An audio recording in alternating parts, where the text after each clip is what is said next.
So what I'd like to say right now is that when we recess this meeting at approximately 10 to 10, unless we get everything done even before that, the meeting will be recessed until 1 o'clock this afternoon, where we're going to be having a work session on neighborhood watches.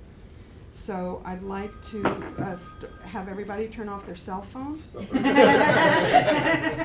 And take your calls outside. And I'd like to start with the discussion item. Yeah, everybody who's got their cell phones on is now given the opportunity to turn them off.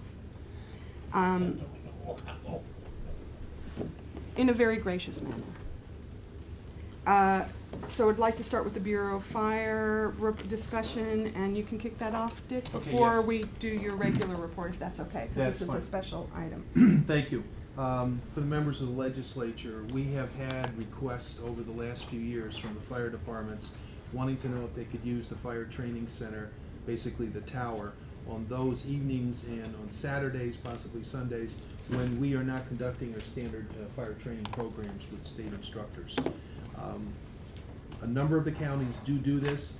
They have what they call a facilitator, who is a county employee who would have a presence at the training center, who would basically open up the gate, open up the building, because this is all secured, would make sure everything goes well. They're not instructors, but they're looking out for our property. And when the fire department is done, they would re-secure the property, make sure that there's no damage as a result of their training, and then fire department would leave. We have investigated the cost, because this is where we were kind of at a stalemate. And in the process, I'm finding out that if one of the gentlemen would come in as a fire, or a lady, it doesn't have to be a gentleman, would come in as a fire facilitator, they would get a fee of $50, a one-time fee for that day, a per diem fee, to cover their expense to drive there, spend the 4 hours that normally would be spent, and then to go home. I presented this to the Fire Advisory Board. They endorsed it all the way. There should be some communications coming to you from them if you haven't got it yet. And in the process, one of the commissioners who was present at that meeting said, you know, Dick, for all the problems the county's got with finances and so forth, I think if we brought it up to the fire commissioners meeting, that I believe that the districts have money for training, that they could pay the $50 for the department that goes there. And he also made a good point, and he was from White Lake. His point was that if the White Lake Fire Department made a reservation of the tower for that training, Mr. Hauschild is with us today, he's the Emergency Services Training Coordinator, the fire chief would call and say, on date X, could we come out and train? And John says, yes, the tower is available, the property is available. Then we would call one of several people that would be a facilitator, see if they're available. They would go out, and at the end of the process, they would be putting in a voucher for the one night for $50.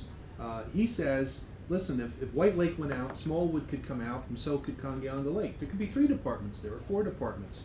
So he says, so this time White Lake will pick up the $50 cost for the facilitator. Next time they go out, Congeauga Lake could pick it up. And then another time Smallwood could. And talking to the fire districts at their meeting, which happened a couple weeks ago, none of them had a problem. They also voted to endorse that proposal. And that means that if we create a position of fire services facilitator, that the individual, and I did talk to Carolyn Hill, we have to go through a little process to set it up. That individual would be there for us, working for us. The fire district would pay us the $50, which would be the cost for that person. There are no benefits, there's no mileage, there's no additional cost to it.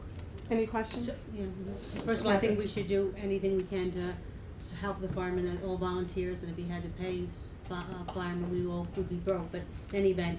So would you want the county to lay out the money, and then it'd be like a pass-through? Right, you know, it would be a pass-through. If, you know, it would come through the Bureau of Fire, I would see the voucher, I would approve it, because I would verify that with John that that person was there that day. We'd do the proper audit like we always do. And then the district would write a check to the county. The pot will get it through the treasurer's office to go back to that account. Okay, Cindy, you have a question? When do they want this to start? Well, they'd like to start it as soon as we Last can. week. You know, we obviously will have to just maybe spend another month to get the piece done with Carolyn Hill, because they have to set up who's going to be the facilitators. Okay. Yeah, I think it's a unique experience. I think I have no problem with it. The districts, just so I understand, are gonna be covering the cost of having that facilitator. That is And correct. creating the position We've- of facilitator, you're, gonna work it out so that there's no increase in benefits or There's anything no like that. benefits or anything like that. And Okay. if, we may have, for instance, one or two of my deputies may volunteer to be on that list. I've already had a couple other people come up and say, Dick, could I be a facilitator?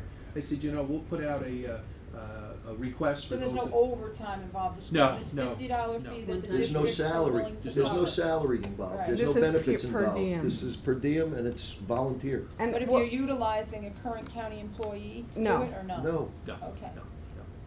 What we're trying to do, Cindy, and I know how hard you're all working to control costs.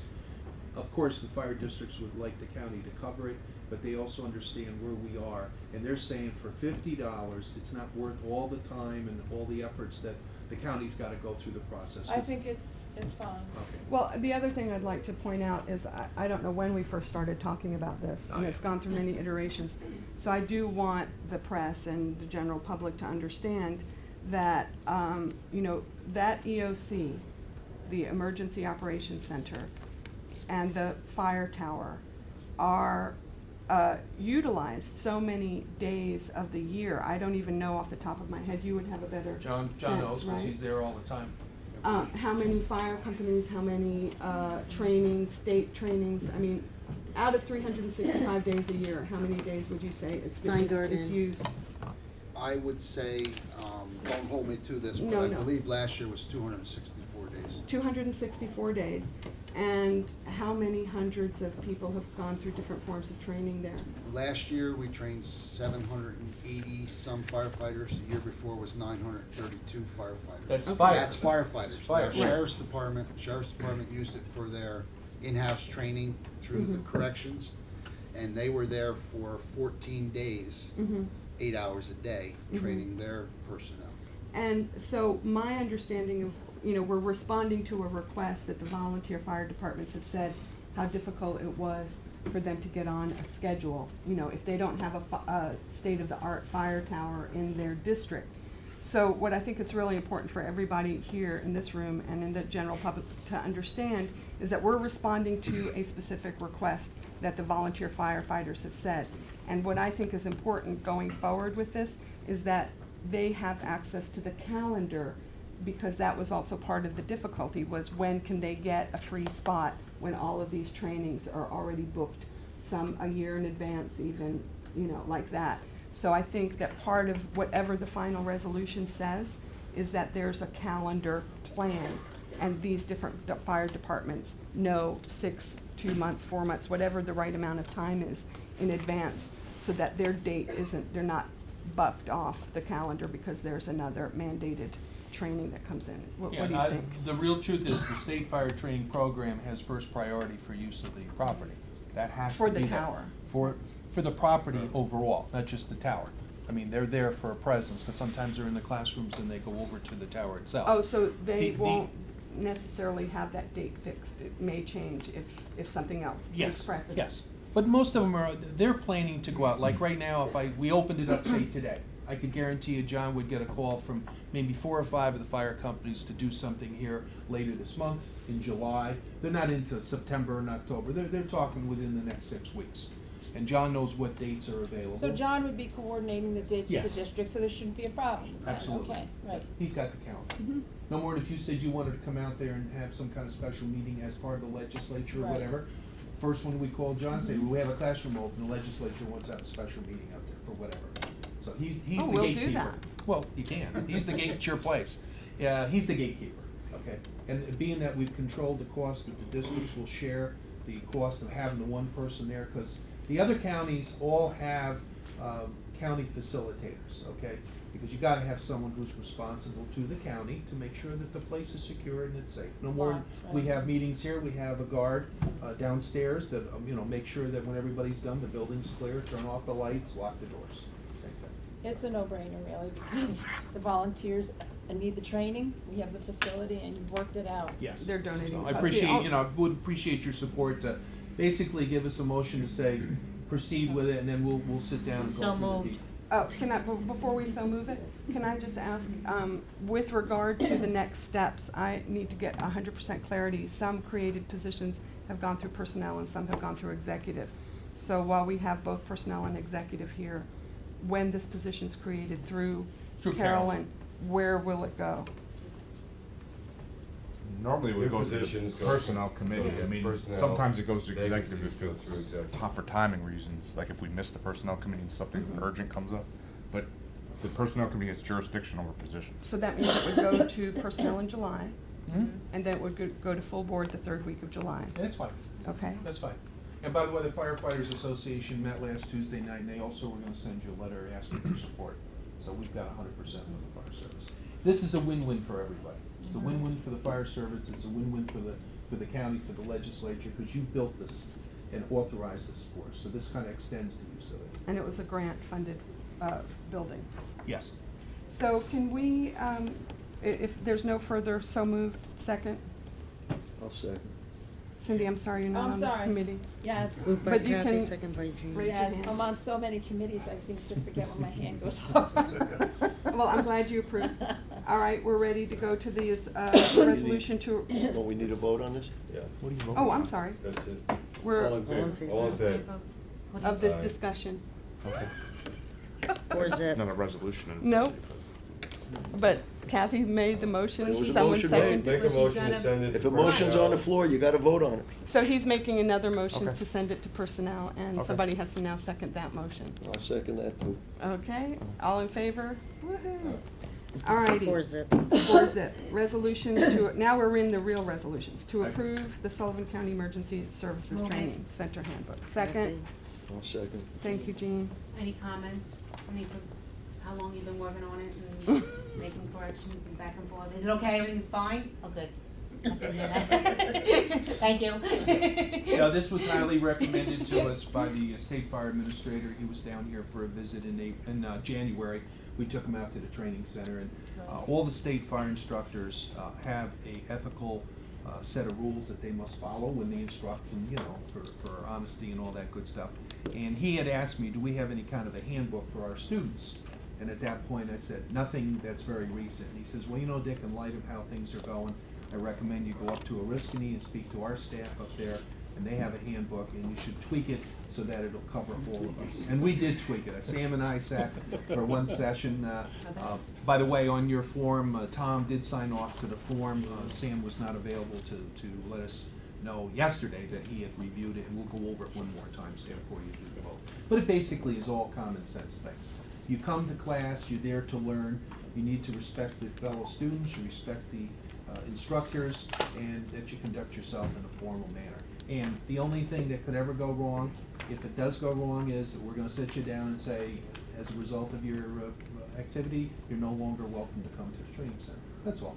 And that's the only way, and that's what the state does. If I go up to Oriskany and I'm out of line in Oriskany, they're gonna invite me to go home, and I'm not gonna be able to re-enroll up there, so it's the same type of thing. But we've never had an incident where that's had to take place.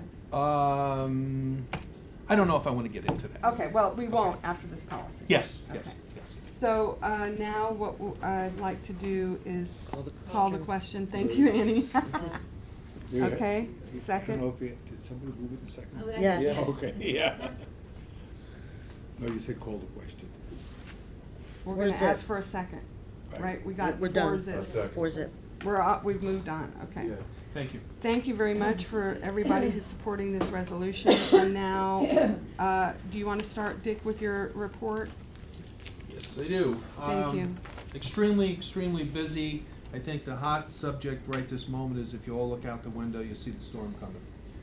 We've already started yesterday morning with a series of conference calls with the state as well as national weather. My famous quote, and you should have seen it when I sent it out, and I think Josh did forward that one, Yeah. where the weather service told me we're gonna have a copious amount of water. Copious. When the weather service uses the word copious, you talk about not being exact, that's for sure. But we have another session with them today, just the lower Hudson Valley for the Binghamton office. I have one at 10 o'clock with State Emergency Management. We had one at 7 last night. Basically, the governor, again, very, very strong. He wants to make sure equipment is available.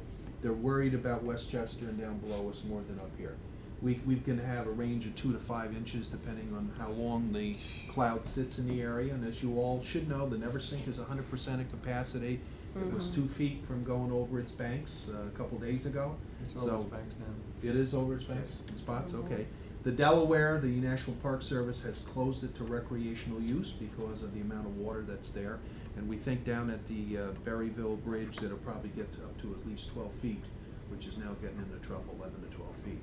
So, that having been said, I gotta keep moving because I got lots to do today. We have had a number of meetings, and I'll go over them very quickly. I did attend a pre-summer meeting. Sheriff Schiff is here. Sheriff and the undersheriff was at the meeting over in Ulster County with Commissioner Hauer.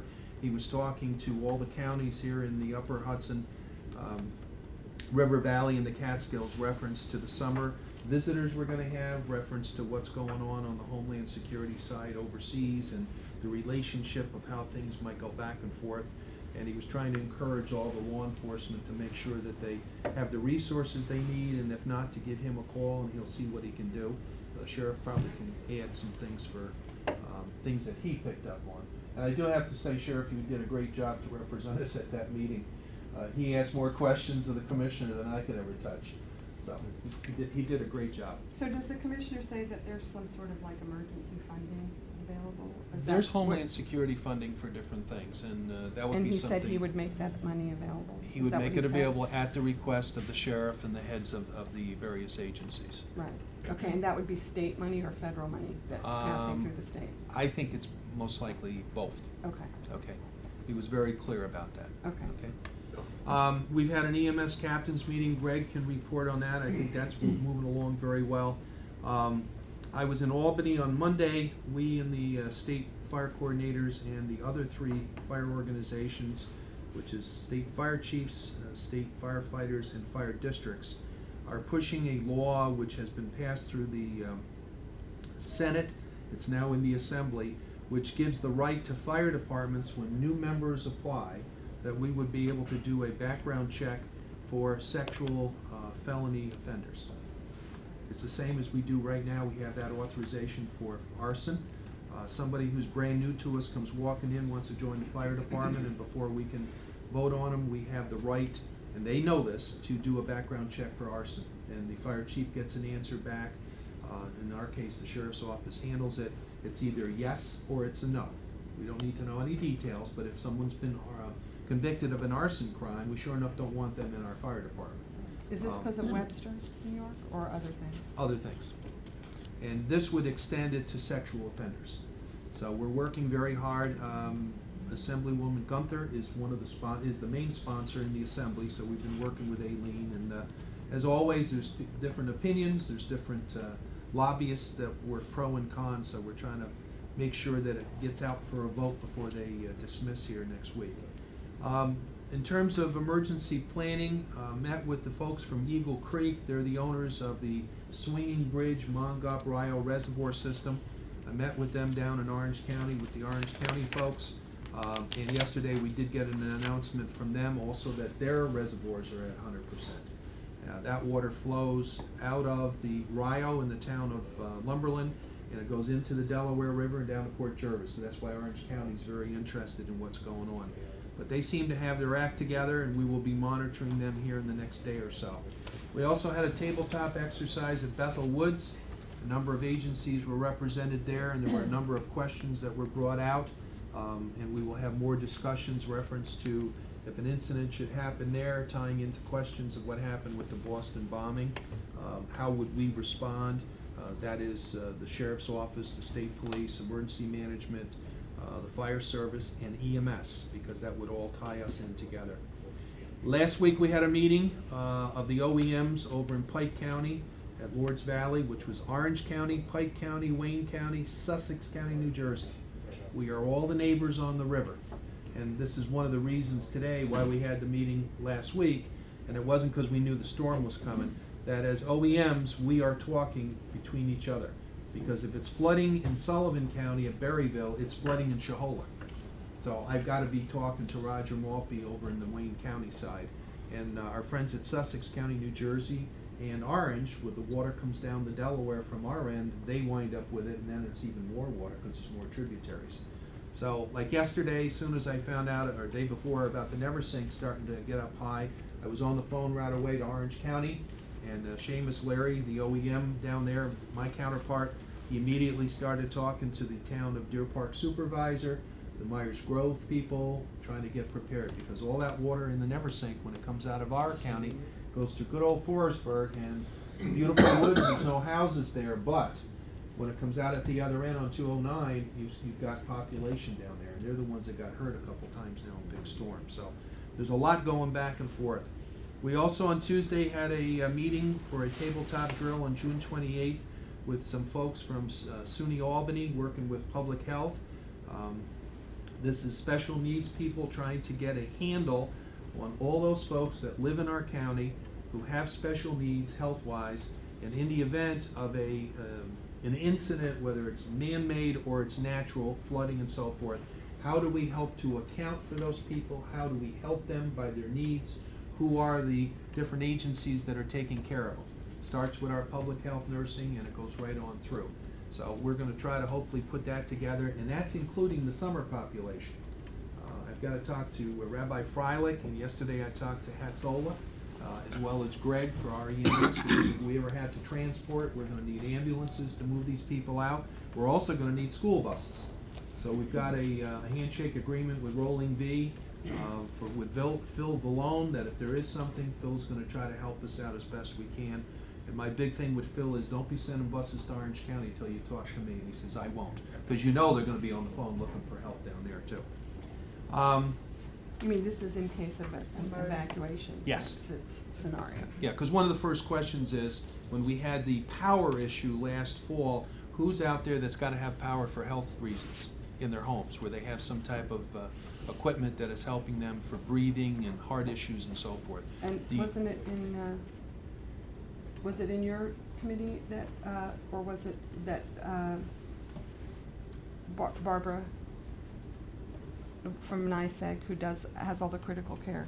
The utility I can't remember companies, which meeting she utility did. companies do have a list of all the people that are on special equipment that requires power. So are those lists coordinated with other agencies, or is that a standalone? That's a standalone list, because first of all, you have 3 utility companies. You have NICEAG, which is 80% of our county, you have Orange and Rockland, which is about 20%, and 5% is Central Hudson. That's 105%.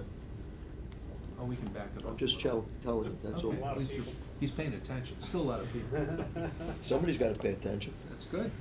But the real issue is, we have to see, to make sure that we somehow can get them all covered. We cannot, and I know there's been a call through the years, we'd like to have a central list someplace, but that means that you gotta have an accountability, which today, who's on the list may not be on the list tomorrow. They may go to another county, they may be deceased, so it's an ongoing thing. It's like a phone number list, and we just don't have that ability at this time to put that together. Last but not least, Alex can report to you on the radio project that is moving along. I think we've done very well so far with our negotiating on the properties, which are not ours. And of course, they will all come in front of you with the contract, so that should be good. But I would say overall, we're coming into the summer. Another couple weeks, we're gonna have the folks moving in. I know, talking to Bernie Gibbs at Hatzola, they're prepared. They've got a number of their, they call them buses, but ambulances now, that are all lined up for the summer, and their staff. And hopefully we'll get into the summer and not have any major incidents, and hope we do not have more weather. But I don't want anybody to think that weather is gonna go away. This is gonna be something, they're talking 13 tropical storms is what National Weather is predicting coming out of the Caribbean this year, of which 7 or 8 will have names, and of those, 3 to 4 could be hitting the mainland. So, I mean, we had one last week already, so we'll see where it all goes, and hopefully we'll be in good position. You sound busy, Dick. I really appreciate your I am. I report. feel very, how can I say? Pressured. Pressured, but it's okay. Come talk to me tomorrow. It'll be over, and hopefully everybody will have a control. Well, do you mind just giving it 30 seconds, because we didn't cover it in the last public safety meeting about when we went up to Albany with Barb Barbato and the board meeting. Next one's not till September, but if you don't mind just giving your recap on that one. Okay, I did go up to Albany with Cora to the State Radio Interoperability Committee meeting with Deputy Commissioner Barbado. What was interesting of that meeting is they gave us a synopsis of the monies that have been given out since the program got started. We've got 2 rounds of awards. You should all remember that we got 840-something thousand for the second round, and then before that we got our 1.2. They promised us that day, that afternoon at 2 o'clock, they would announce round number 3. We got the announcement late last week. Okay, so I have to get down and talk with Art, with Alex, so that we can aggressively put in for more money. One of the things we were encouraged is that there is more money available. We should put in for as much as we can justify, because the last round we had wished we had put in for more, but we went by the guidelines only to find out that they found out they had more money, so they started awarding more money. I know that Commissioner Howard at his meeting, there was money now been given out of the 57 counties to all but 5. And there's a couple counties didn't apply. So they're gonna go back and talk to them. One county has completed their radio project, so that's why they're not asking. But our conversations, Cora does a good job to lobby for us, I can tell you that. She works the crowd very well. But talking to the Deputy Commissioner, he said very clear and loud, Sullivan County has done very well. We offer some very good documentation. He encourages us to continue and to ask for as much as we can justify. Ask for copious amounts, please. That's copious, thank you. Okay. It's well worth to go up that group. There's, I think, standing committee of 25 members, somewhere in that group. And it's got the sheriffs are there, fire coordinators. We've got 2 people from our association that are there, and other folks from the Senate, the Assembly, and hopefully, folks, we can get another good round and hopefully keep the amount of money coming into us so that we will not have to go to the coffers to try to borrow more money as we go down the road. And we also had money, we also knew about money from USDA funding that they didn't know about, so we brought something to the table. Yes. Which I thought was good.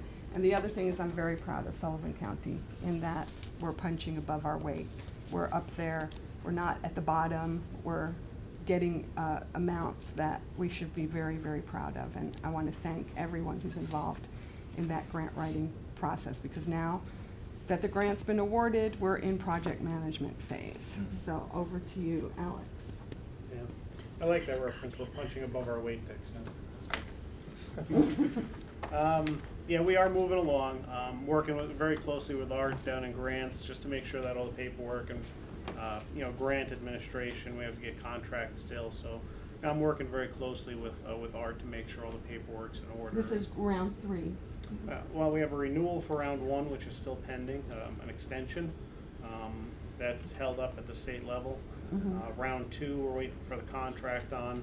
And then we also have that PSAP grant, which just came out, which we're waiting on the contract for. That's round 2B. That's the 2B. 799. Correct. Okay. Round 3 applications have not been released yet, so we are watching that every day. I mean, as soon as that comes out, my email will be going nuts in the state that grants are out, apply. So, and I do thank Cora and Dick and everybody involved. They're certainly making an impact in Albany. I mean, Cora's a known name in Albany. As soon as she left Did not know that. As soon as she left the meeting in Albany, I got an email, hey, met Cora, she's great, very supportive to Sullivan County, so that was great. And we'll keep trucking along. Work is hopefully beginning next week on the first tower down in Wurtsboro. DPW will be doing some land clearing, and we're actually kind of breaking ground, I guess, if you would, to get the sites cleared, and hopefully by the end of the year we'll have 3 to 4 towers completed. Kind of the plan for this year, and that's all expending the grant money that we have. There's no county dollars yet in this phase, so we're going to continue with that. 911 wise, we're preparing for the summer season. Our staff's reviewing some of the dive policies, the search and rescue, refamiliarizing themselves with the boat launches along the Delaware River. Just stuff we don't do all year long. They're really summer activities, so we're working on that. We did lose 2 dispatchers, one resignation, the other is out for an extended medical leave. So heading into summer, it's going to be a little tight, but we'll certainly get through. So you're not actually asking for those vacancies to be filled? The resignation was, he was in training / probation still, so there would not have to be a request to fill. I mean, he never completed his probationary period, so Gotcha. we're just gonna automatically fill that. Okay. You still have authorization for per diem employees, don't you?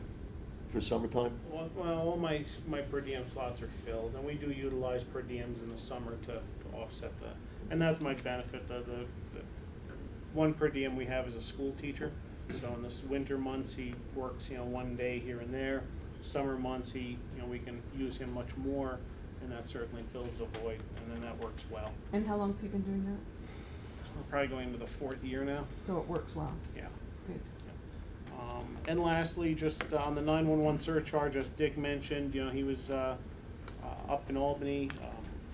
The 911 surcharge bill, there were 2 bills, if you recall. There was a Senate 1720, which allowed 58% of the wireless surcharge money to be used toward 911 purposes. That did pass the Senate. However, it's still in the Assembly. It's still in committee. So we've been lobbying over the past 2 to 3 weeks to try and get that out of the Assembly Committee, Ways and Means, I believe it's in. Dick had spoken with Assemblywoman Gunther, and our association is speaking to, and I've sent emails to everybody in the Ways and Means Committee to try and get that out to the floor for a vote before they recess. If we can get that on the floor and passed for future years, it would certainly help the 911 budget at the state level, so continuing to lobby for that. Where I have one thing that I missed, and I do gotta get onto Yeah, the call. please. We did get notice, Jill Weir sent me an email late last night that our hazard mitigation plan was approved by FEMA. Now, what that means is, and Alan knows because he worked with us on it years ago when he was in the planning office, this allows us to put claims into FEMA as a county and the towns and the villages, that in the event of a storm like we have washed out roads, we have buildings damaged, or whatever it might be, this is for municipal buildings, for governments, that with a hazard mitigation plan, that we've identified what are the major hazards that could happen to us, and we have an action plan and so forth where we wanna work, if they give us the money, okay? It's one thing if they give you the money, they wanna know how you're gonna spend it. Well, we're already telling them how we're gonna spend it, now give us the money. We've got approved for it, which is great. We were one of the first in the state back a few years ago with Alan's help, and now this time around, Alan, we got another one. And we're good till, I think, 2018. So if any of you are gonna be around, we got more money to spend. You've got to excuse me, because, All right, keep that weather at bay, Dick. Yeah. yes, ma'am. Thank you so You'll much. see my emails, I promise you. Take care. Thank you. Alex, are you finished? Was that- Done. Okay. We know that the DA's office is in court this What about morning. Greg? I thought Oh, I'm sorry, Greg, I apologize. Nothing I was about it. looking at my list. I went till the end, I don't care. No, we do want you here. Reader's Digest version, because I know everybody's busy in the storms, we have to get back out. Had a captain's meeting last week up at the Emergency Services Training Center. It went very well. I'd like to thank Gene for attending the meeting and letting himself be known to the captains.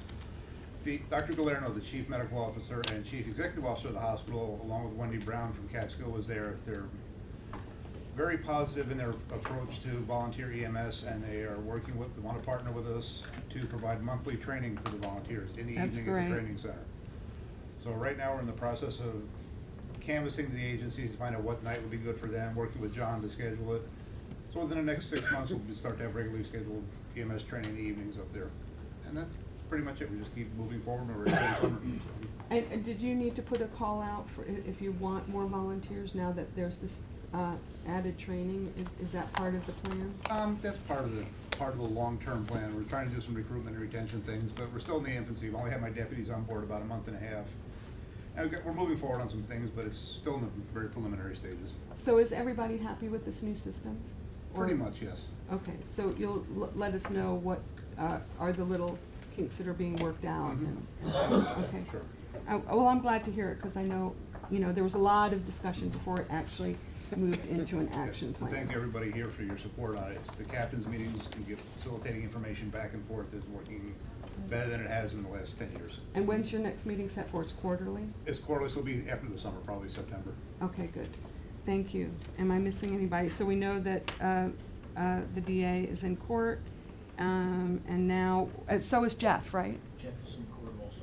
Okay, so tell us what we want to hear. Probably top of the list this month from the probation department standpoint is the video conferencing system to facilitate remote interviews of offenders at the Sullivan County Jail. The equipment has been installed. We ran through a dry run of the system using 2 probation officers. It went fine. A couple of issues were worked out with the placement of the monitors. On that note, I have to extend the department's appreciation for all the assistance we received from MIS, the Sheriff's Office, DPW, and particularly Colonel Smith at the jail.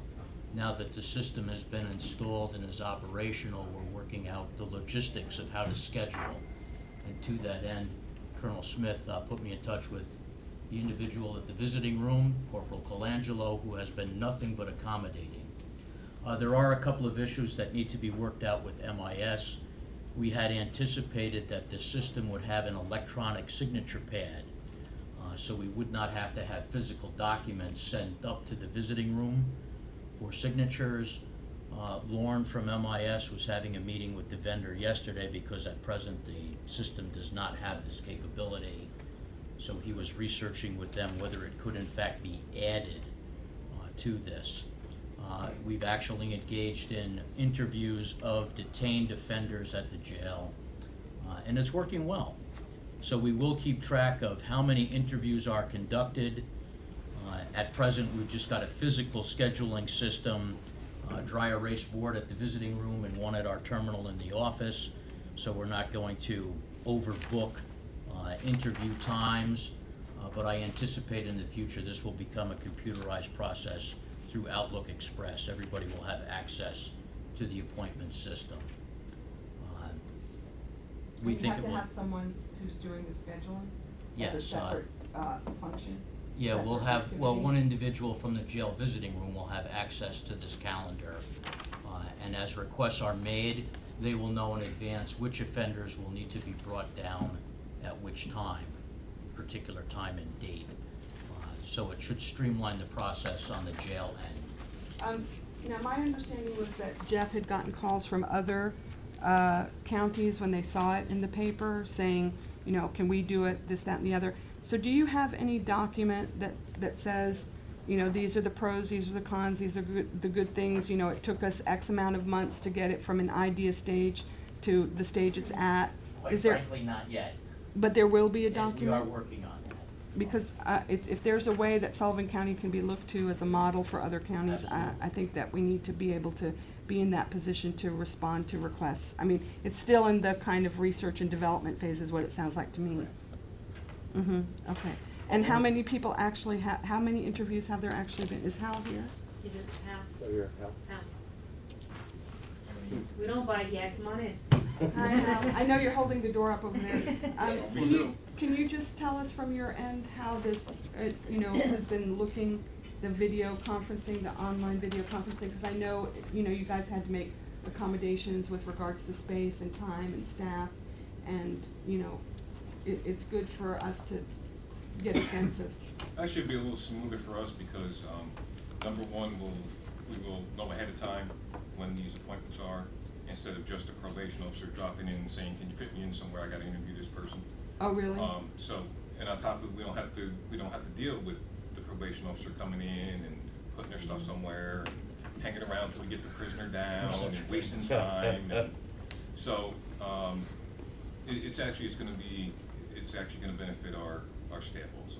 Okay, I'm glad to hear that. Now, one of the things that we did have a question about was that we wouldn't know if, in fact, there were any, you know, cost-benefit savings until it was up and running. So somewhere or other, you have to be able to say it took this, MIS has to estimate how many hours it took them, the jail, probation, because in the beginning, like any, you know, setup, the upfront costs are gonna be the highest, and then you don't start to see a return on your investment, if you wanna use that language, you know, in terms of time, in terms of efficiency, until it's up and running. So, you know, I'm going to underscore the need for documentation on this. I think that's understood by all parties, that we will document how the system is being utilized and what the potential savings were, as opposed to jail staff having to go up and physically retrieve an offender once we show up unannounced, plus the travel time back and forth for probation officer to go from our department to the jail, wait for the offender to be brought down, conduct the interview, then return to the office to enter the case notes, which is something else we're working on adding. We've requested that MIS look into the possibility of having a workstation installed in the interview room on our end, so the case notes can be entered directly at time of interview rather than adding an extra step to the process. But we haven't gotten a response on that yet. We've just made that request. Bear in mind, we only conducted a dry run on June 7th, and the Right. first live interview took place on June 10th. So Well, we're we'll have taking it. baby steps at this point. No, I think you guys have done a tremendous, it's not an easy thing to put into place, as you can see. If it was easy, every county in New York State would have done it by now. So I commend everyone who is involved in this activity. What I'd also like to, point out, I know Jeff isn't here, but I really appreciate every time I've gone to probation and I see the actual work that you're doing with all of the things that are going on with social media these days. I really commend the probation department, and I hope that that message gets back to everyone in the department, how we really appreciate everything that they do every A, day. it's nice to see you come down and take a look around and see what we're doing, and B, it's nice to be recognized and appreciated for the work that's done down there. Thank you. You're welcome. Alrighty, we are on to, Got other. oh, you've got other more stuff, yeah. technology stuff to Okay, attend keep to. going. The state has recently revised the supervision rule, and along with that, they've upgraded their, I use the word upgrade loosely here, their case records management system. So when the new version of this Caseload Explorer case management system was installed, the vendor, Automon, installed it on the wrong server here on the county's end, which resulted in numerous problems. It worked exceedingly slowly. Folks from our agency, as well as Lauren from MIS, reached out to the vendor. The vendor did come in and repair the problem, but now they are seeking to charge the county for moving it to the proper server. Needless to say, Lauren has told them no way and is fighting tooth and nail. We are not going to pay for your error. This isn't the first time, is it? No, no. But this is a vendor that was chosen by the state for this particular program. And we're not the only agency in the state that's having problems with this system. Nearly every county that's using it has found some glitch, so their helpline is overloaded with requests, but they are working through them. That means you have to do a manual system alongside the new software, or you use your old software along the new software? No, everything has migrated to the new software, but it's just created a time concern with the entry, how long it takes to enter new information into the system. But since they've moved it to the proper server, at least the time factor has improved. Okay. There are other glitches in that they try to develop a program that one size fits all for every agency in the state. And even though probation is a state mandated function, there are particular ways that we do things here that might not necessarily be the same as other counties are doing it. So we need more flexibility in the system, and they're being accommodating as much as they can be. Well, I've gotten a couple of letters from people in the legal community saying that they had heard this rumor that we were cutting staff, and, they were up in arms about it, and I will enter those letters into the public record. But I want to just clarify that that's never been our intention, and I have, if I were only stopping rumors as they start in this county, I would be doing nothing else. My job is, the way I see it, is that we're trying to get the most efficient services for the taxpayer dollar, and I'm not involved in the rumor mill like that. But what I do want to say is that if there are ways that the probation department could, with just a bit of tweaking here and there, become more efficient by looking at, the way the state is changing. My understanding is that there's this kiosk system, and that works great for New York City. They have a completely different population. They don't have the same kinds of issues that a rural community has. But what I don't like, and I'm going to say this very clearly, is half of a story being put out in the public, and there are 2 sides or 3 sides or 5 sides to every issue. And what I'd like to see happen is a rational discussion among people who do the job, rather than off the cuff getting letters from people who have a half-baked story. Agreed.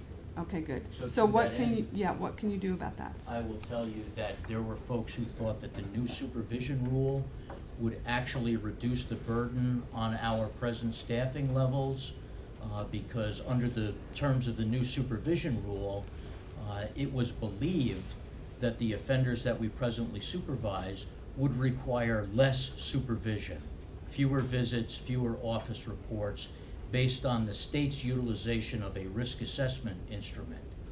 As our existing population of offenders is migrating into this new supervision rule and undergoing this new risk assessment instrument, in fact, most of our offenders remain at a medium risk level where they were in the first place. They're not being dropped down to a lower supervision level. So every offender that we have under supervision right now goes through this new risk assessment instrument. And regardless of the recommendation of this risk assessment instrument, there is a particular population, the sex offender population, that we choose to examine each case individually, and they're scoring at a higher risk where they were in the first place, and as they should be.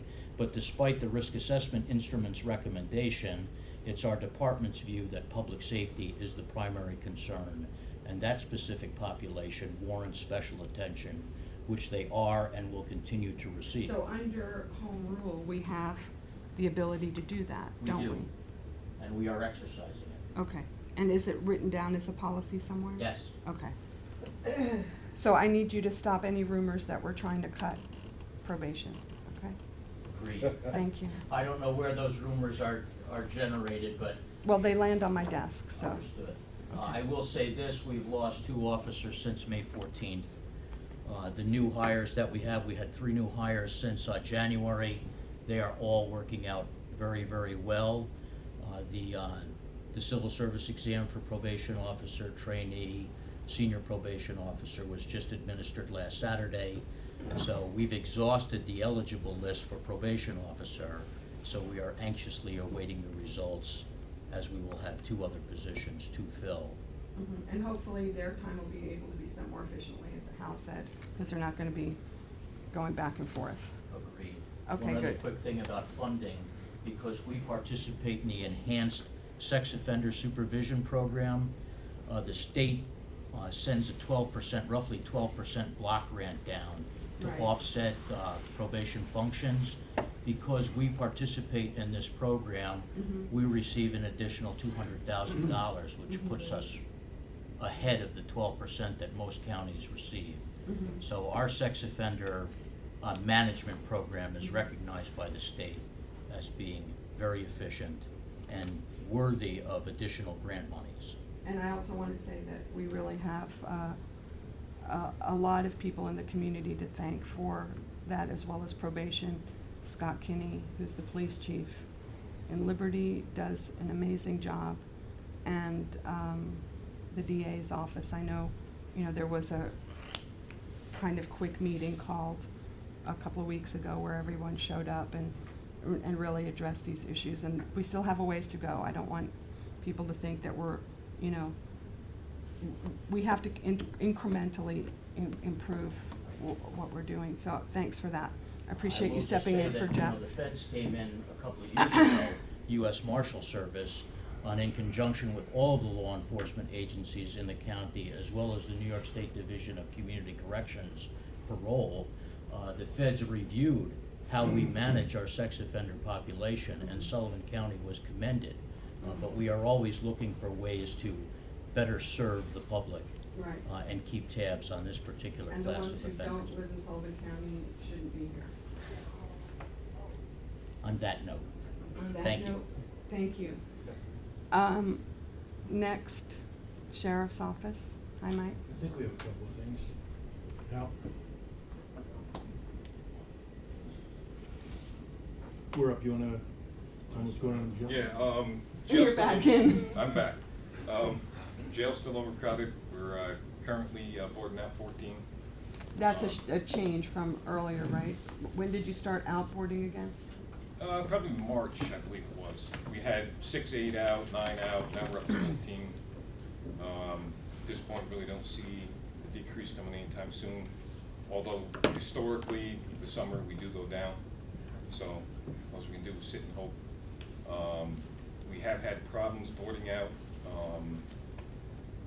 and finding beds. The last time we had to send some to Orange, which we typically use Orange last because they're more expensive. So the theory that there is empty cells sitting all over the state of New York, we don't need to build new jails, is not coming true from our perspective when we're trying to board people out. We also hired 6, I wish 6. 3 new correction officers started June 10th. And we also have 3 other officers that we hired last year in the academy, and they should be graduating June 21st. And that's it. I'm just, how much more is it for Orange County? Typically, we pay $85 a day. Orange gets $125. And Is there any way- day after day with 6 or 7 there, it adds up quick. Is there any way of trying to negotiate with them and asking them, you know, I mean, what? When have you- we tried that years ago, Right, but they get they were back then getting $133 a day out of the feds. So they really aren't interested in ours at all. And Because they what- got a better and deal where going. do we normally send them? Shenango, Delaware, and we have been sending some to Ulster. Okay, so if they're down in the Orange County Jail and you have to see their attorney, you have to go drive them down and pick them up and bring them back? No? Because at this point, we're only sending out sentenced Okay. prisoners. You know where I was going with that? Absolutely. Okay, thank you. Sorry, could you tell me again what the costs were per day in the county, Sullivan County, Bushnell?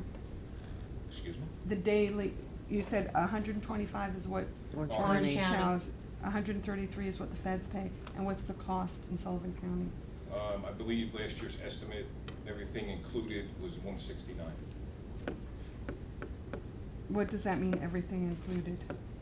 From That's the what it heating, costs us. to the lights, to officers, to, But that's the same, you're comparing apples to apples with the 125 and That number's a 133? little skewed because we had the big site bills and stuff like that. And that, when you divide it, it gets divided among everything, so that number got a little skewed. So If you it's- just did a pure. it's all expenses. Yeah, it's all. So you're 500,000 less now that the psych bills have gone down. Are they still down at somewhere around 0 this quarter? That is correct.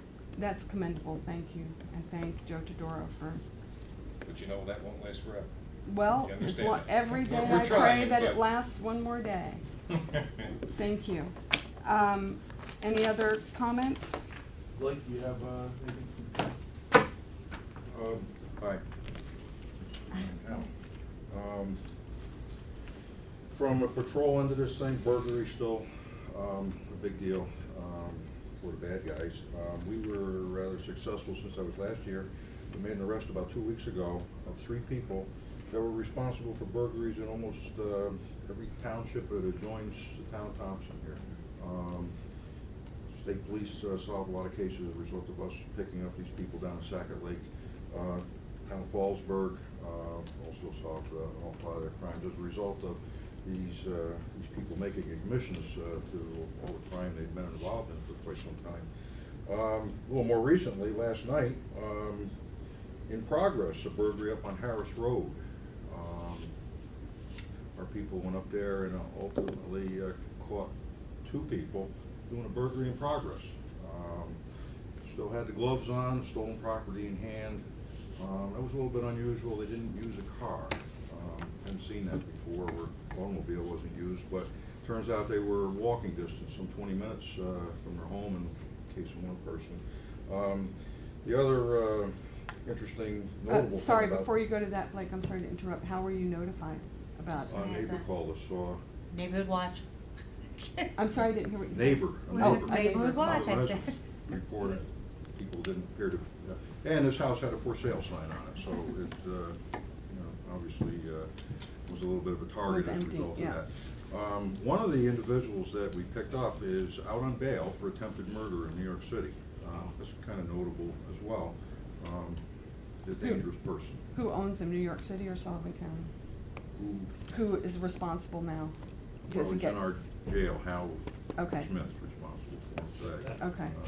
That might, that might change, he might go back down there, but we have several charges, felony charges on both of these people for the burglary, grand larceny. I think they'll probably revoke his bail in New York City. But he's a dangerous person. Right. And, just a little different twist on it. I think these people, rather than being involved in a drug use problem, which leads to our residential burglaries, I think these people were just an opportunity to go steal antiques and collectibles because they could. They walked there.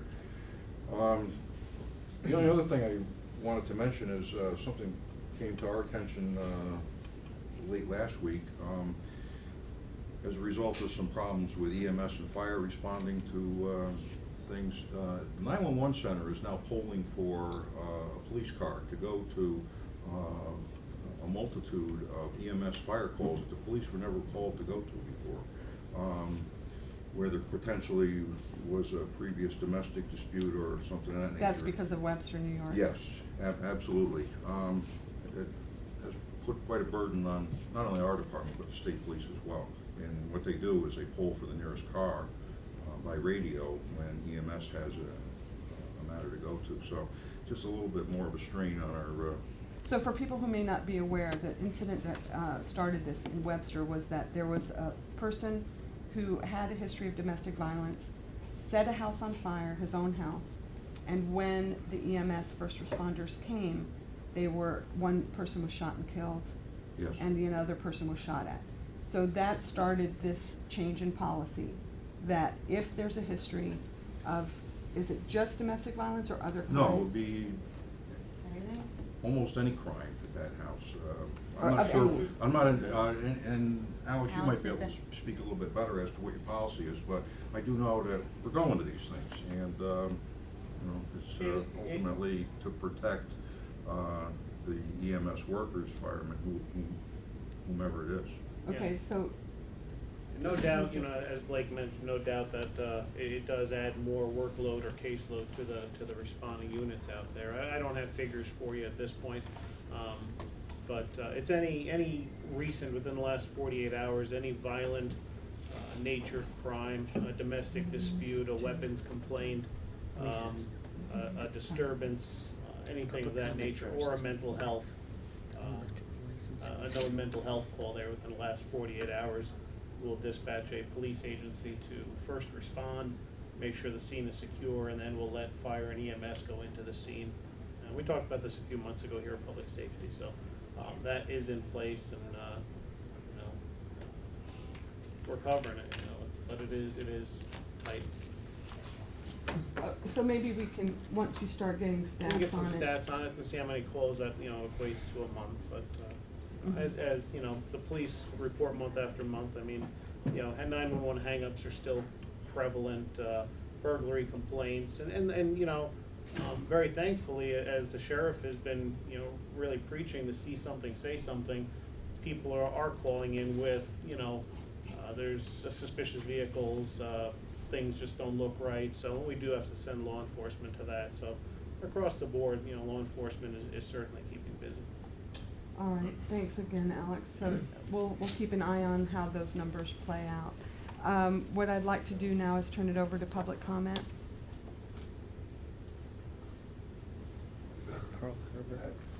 Carl. My name is Carl Kerber. I'm here because we come under the Electrical Licensing Board of Public Safety, and it seems like for the last 2 years, almost 2 years now, we've been haven't been able to have a meeting or anything else because Dick keeps saying that the legislatures haven't appointed anybody to their positions. So because nobody's been appointed, he does not have to have any meetings, and we're in limbo and nothing can be done. And I'd like to see us put on the agenda, your agenda, to actually move this process along. Nothing's been going on. All you've been doing is collecting money, and I think you should be doing something with your money, towards the licensing. I know you're spending it every which way. Well, what I do understand is that there's about 250 licenses that get Correct. processed in January and February. I know Jim Rose, you reached out to Kitty, and we set up a meeting for June 18th with Kitty, myself, and you, and Dick. What I have asked, and I'm sorry Dick's not here, but I'll tell you what, the conversations, the ongoing conversations that we've had, is to look at three things. Is there a role for the local code enforcement officers within the townships of the county?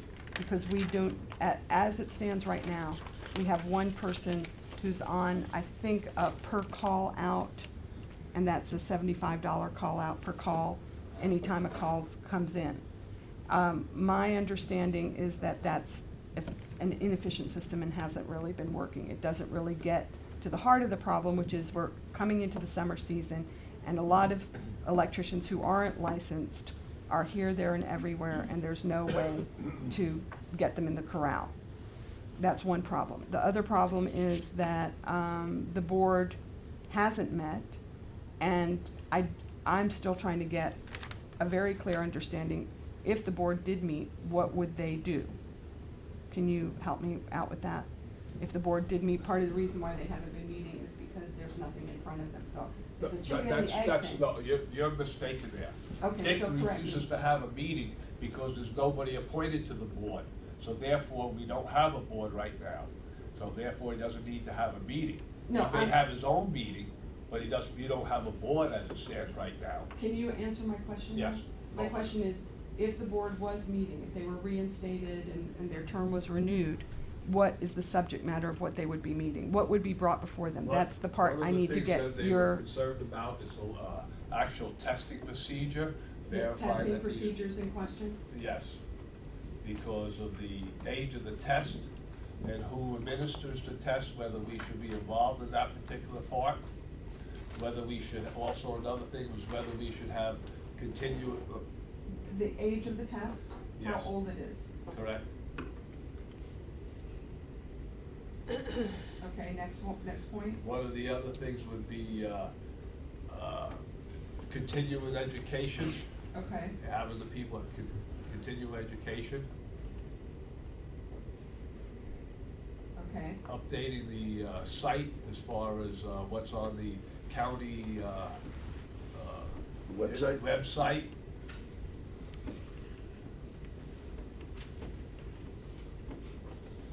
right. Also possibly the enforcement and how we should be enforcing the particular law. Right, that's the part that I've been Correct. trying to get different options. But- Right. But not, okay, so enforcement, okay. And, Right this minute, I can't think of something. okay, that's good. 4 enough is, I mean, if we can knock out these 4, but let me just make a comment. So your request is that we put the electrical licensing board on the July agenda. Right, Carl? Yes, please. Okay. Or you can meet before, I mean. The 18th is the 18th of June. Paul, does Paul come invited? Yeah. Oh, good. Yeah, I think we should, be invited. what we can do is just open it up, because we had one meeting, we had an open meeting with all the electricians the first time we were reviewing the law and what changes had to be made in the law. So what I don't have, and I'm sorry to say right now, I don't have in front of me what the time of that meeting was, so. Roughly a year ago. No, I'm talking about June 18th June 18th, you said. is a meeting that's scheduled. What with- time, Jim? Do you remember what time? I don't have my calendar in front of me. Or maybe I do. What time is the meeting on June 18th? The electrical licensing meeting, the We don't have meetings. Sorry, Jim. My understanding was that we had a meeting scheduled, Kitty, myself, you, and Dick, for June 18th, but I don't have the time written down. Okay, I spoke to you on the phone about it, but we'll get it together and we'll make it a public meeting. I may have written it down, but. Okay, so the next step we're gonna do is have a meeting on June 18th. All the 4 issues that you've brought up are going to be whatever action points we have to do to resolve this. And we're gonna put it on the July meeting, and we're gonna come back and say, this is what we've done since the June 18th meeting to resolve these issues. You're good with that, Carl? As long as we appoint a board also at that meeting, you need to appoint a board. That's one of the things that we have to Okay, do so to that's begin with. point number 5. Well, that would be the main point, because without the board, we Okay, so can't now tell it's like the gonna other be point things. number 1 above how old the test is. Yes. Okay, so we're all on the same page? Jim? All right, I'm a former member of the board, and one thing I like you would, I think, would be very beneficial. If you think about why we have this licensing, and another thing is to read the law. And I've been an electrician since '59, and I go and Carl goes, we go to these code meetings. But how many people that have licensing, the old timers, has never picked up a current code book, which the code changes 3 years, which is the National Electric Code, and there's changes every 3 years. And so if you took a test in the, when the code started, I don't know when that must have started in the 60s, the law. Some people don't even know what the updates are, and they're out there working. And I think the reason for the law is safety. Would the board have control over enforcement of that law, or is that a state law, is that a federal law? Or- Well, actually, your building code people, inspectors do. So would it go by township? No, it's Because- a national code, and the state adopts the National Electric Code for that year. I understand that, but who actually has to enforce any violation of that code? Would it be the township? I think. And I think each township has its own code, is that correct? No. It's in They all have to go by the same New York code? State Building Code. Okay. So could I just wanted to clarify, when was the last time there was a board in place? And currently, right now, there is no oversight of people out there actually doing the electrical work. And like you say, it's a safety issue, somebody goes and wires a home, and then it's not done properly, they're not licensed properly, and there's a fire. So when was the last time the board was in place? Over 2 years. Did you said over 2 years? And so there's been no oversight for 2 No years, so. oversight, and the board is there to test for qualified people. The New York, I could be wrong on this, but I believe the New York Building Code required any work, electrical work, new work, be inspected by an independent electrical inspector. Now, some townships have a list of inspectors that they will allow to inspect. Some towns don't. So there's electrical inspectors out there like there are car salesmen. You send me the information and the money, I'll sign off. But the board has no control over them people, just the electricians. See, that was my question. Who has the right or the responsibility to enforce the regulations of this code? I think it would be the individual code enforcement officer. From each town, because each town has its own code Right. office. See, that would And be that's the problem. That would be the first move. Yeah, but if somebody's building a home, Carl, or somebody's adding on an addition, the town is involved in the project, correct? The town has to sign off, right? So nobody's running around the county now building a house without the stuff being, you say it's dangerous, but it's being checked. That's not necessarily so. Let me just, a little process to answer your question, Gene, is what happens when we do work, it's like Jim said, it's required for any work to be done, to be inspected, Right. okay? what happens is we have to hire a private inspecting agency who comes in, that's usually approved by the townships, because certain townships only have certain inspecting agencies, and after they inspect our work, and we pass inspection, they are then notifying the different townships that the work has been approved, and at that particular time, the town goes out and okays the process, providing everything it needs, because the township has the final say. Right. If Right. Because a homeowner wouldn't get a CO if they didn't get the, correct? Right. That So that- should, yes, You're not gonna give them a CO if the electric wasn't inspected, correct? correct. Okay. Right, so- So so- it's somebody being is done doing right it. now by the townships. If somebody wants a CO, that has to be by a licensed electrician, and they're checking that? No, no. It's, all they're checking is to see if it's been inspected. All I'm asking is, what are the powers of the board if we appoint a board? Do they have enforcement powers? Or can they just, they're just in charge of licensing electricians in the county, is that No. correct? Basically. The licensing You're has gonna been going provide on new without. codes, right? When the No, codes are no. updated?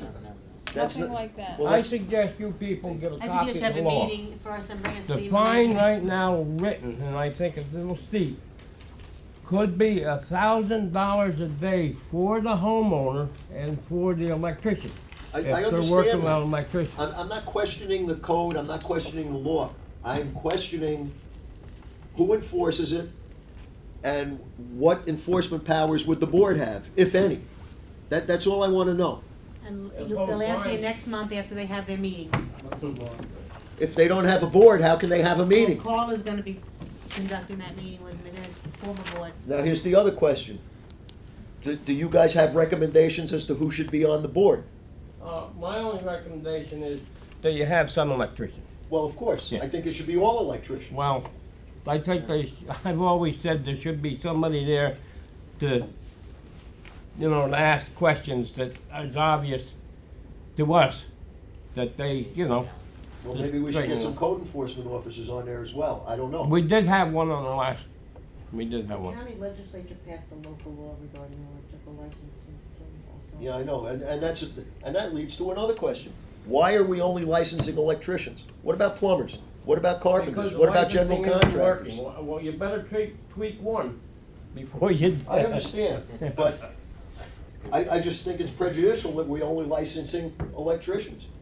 I think all the trades should be licensed. I agree with you there. Because you guys are held to a higher standard compared to all the other trades, and I don't think it's right. Now, Sullivan County lost the right, reciprocal right, to go to the city and Port Jervis to work because we don't have an unfunctioning board. We used to be reciprocal with Port Jervis, no more. Now, if I go to Poughkeepsie and work, for a one-time job, it costs me $300. If they come here, what, 100, Carl? I think it's something like that, 150. And Yeah. the reciprocal would be $300 should come into the county if they Right, wanna work everything there. should be the same, I agree with you. I would like some recommendations from you guys, and I'd like to set this board up as quickly as possible. Well, I'm willing to sit down with you, Gene. Yeah. And another thing I tried to get, and Dick is an awful busy man, and I said, my son is more or less taking over my business. His name is Ken Fisk. Now, he's going under Jim Rose Electric. Right. And I thought that if I come for license, I should be doing business as. Because you see a truck. Right. And it has never sink electric. They're not licensed, it's Derek Schmidt that's licensed. And they just wouldn't put that in the, Okay, well, what we should do is, I'd like to get together with you guys and try and get this going as quickly as So you possible. can come on the June 18th meeting, Jean. Well, I plan on being there anyway. but you people should read that law. Yeah. Well, we went through it page by page at the last meeting Well- with all the electricians there, and no one actually said what were the parts of the law that needed to be changed. So we need to revisit that if there's been a change in that way of thinking since last year. Well, the legislature. Well, this will be at the next know meeting. what we're talking I'm not trying to beat a dead horse. Well, I'd like to adjourn this meeting. Recess this No. meeting. I'm sorry, recess the meeting till 1 o'clock. Moved by Jean. Is the sheriff gonna be there at 1 o'clock? That's my question. Unless- 'cause He's not here right now. I know, Eric? he just walked out. Second. I don't think we were Alan. planning to, do you need All us right. there? No, I thought Louis Alvarez had been Well, invited. Hadn't Pat, hadn't Louis Louis? Alvarez. let me just ask a question and shorten this. Yeah. We were supposed to have savings coming through, on the drug program or whatever, and that was supposed to go toward an overtime, Restore overtime? is that correct? I Or am didn't I- hear the question, I was in the other room. The savings we're supposed to be getting from the drug program was supposed to be to restore some overtime for your department, is that correct? No, the Oh, prescription no, drugs. what we were getting was, Pharmaceuticals. no, it's not a drug program. Well, the We had an pharmaceutical, whatever you wanna yeah, call it. yeah, that's where you We threw. found out they weren't charging state bid, and so we're gonna get a Right. refund. We haven't gotten the refund yet. Now, I think they've got that worked out, it's gonna come to about 43,000. Right. And, I think 3,000 of that they're gonna take off, they told me, for FICA or whatever, and we'll be seeing about 40,000, I believe, if the transfer goes. when is that supposed to occur? I just heard yesterday that they were looking at it over here, that the money, the agreement had been made, and that the, transfer was gonna happen, so that should be on. Gene, the budget docs would be on the executive committee, and that would be part of the budget. Okay, are we actually getting money, or is it just We're kinda paying- like a voucher? We're paying less than we had Oh, okay. budgeted That's for budgeted. pharmaceuticals. We're not getting a refund, we're just paying less. and Yeah, that's- in fact, there was an encumbrance on money because it was last year's, so we have the money encumbered. We're not gonna have to pay that full amount, we're paying 50%. So we will retain 50% that is already in the budget. Okay, this came from 2011 budget, right? 12. It was, 2011 bills. But it actually came out of 2012 budget. okay, so. 2012 was when it came to light that we owe them money. I'd just like to see the real figures on that, if possible. There's a proposed agreement, and those figures are in there. Okay, Is it written down, the proposed agreement, or it's just verbal right now? It's written down. thank you. Can we have a motion, a second, to recess to 1 o'clock today? Yeah, and I'll do that now. Thank you. No, we have it already. Okay. So the question was, is there someone who can come from the sheriff's department for the neighborhood watch meeting at 1 o'clock? I mean, it's adjourned, isn't it? I'm just asking a question. It doesn't matter whether it's adjourned or Okay, not. I'm just asking. Cora, I could come, but I just wanna let you know Louis' daughter, Sergeant Alvarez's daughter had a baby, so that's why I was here. Okay, thank you. Congratulations, Mr. Alvarez's daughter. Okay. Thank We're you. I recessed. don't wanna go back and meet with the DEC anyways. Yeah, I forgot, I'm sorry, I forgot to take something.